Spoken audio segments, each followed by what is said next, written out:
Three-spined stickleback are a funky fish. Some live in the ocean and only return to freshwater to spawn, others live entirely in freshwater, but you can find them just about everywhere in the Northern Hemisphere. Sticklebacks are really useful for scientists. They're widespread and seem to adapt to local conditions at lightning speed. Even within a body of water, they can divide into a limnetic form that feeds in the water column and a benthic form that feeds at the bottom, to the point that there's almost 2 subspecies in a single pond. Last episode, we traveled to Pink Lake in Gatineau Park. It's a rare meromictic lake where the water never mixes, leaving it with a hypoxic layer at the bottom. But it's got another claim to fame: a very strange population of sticklebacks. You can find sticklebacks in other lakes nearby: Kidder Lake, Holly Lake, Ramsey Lake, but those in Pink Lake have much more in common with saltwater sticklebacks. A unique population in this one tiny lake and no others. So how did this lake end up with saltwater sticklebacks, and how is it they've survived in this freshwater environment? Does it have anything to do with the fact that Pink Lake is meromictic? To answer those questions, we'll need to travel back 10,000 years.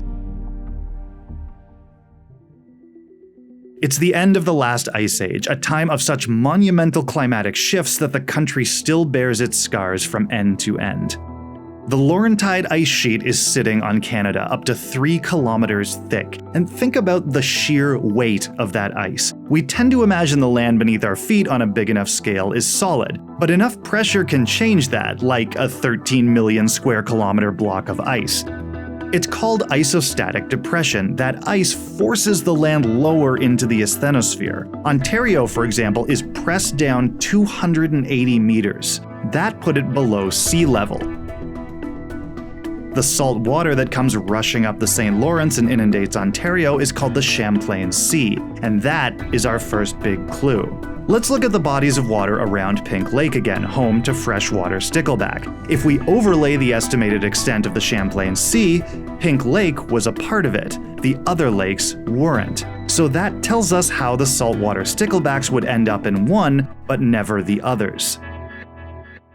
That still leaves the question: how did they manage to survive in what today is a freshwater lake? Well, what happens when the Laurentide ice sheet melts and all that weight is no longer pressing down on Canada? Exactly what you'd expect on a massive scale. The land bounces back.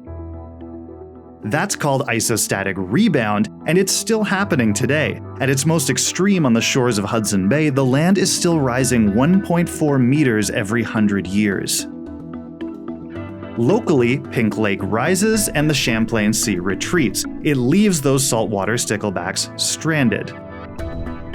That should have been a death sentence. In most cases where saltwater lakes are cut off, the water cycle flushes out the salt in a few decades, killing off species dependent on salinity. But Pink Lake, as we saw last time, is special. It's isolated with high walls and no inflow or outflow. The same things that make it a meromictic lake slowed down the desalination to around 3,000 years, and that was enough time for the already adaptable sticklebacks to adapt. So Pink Lake is not just one of only 12 meromictic lakes we found in Canada. It is also home to a miraculous population of totally unique fish.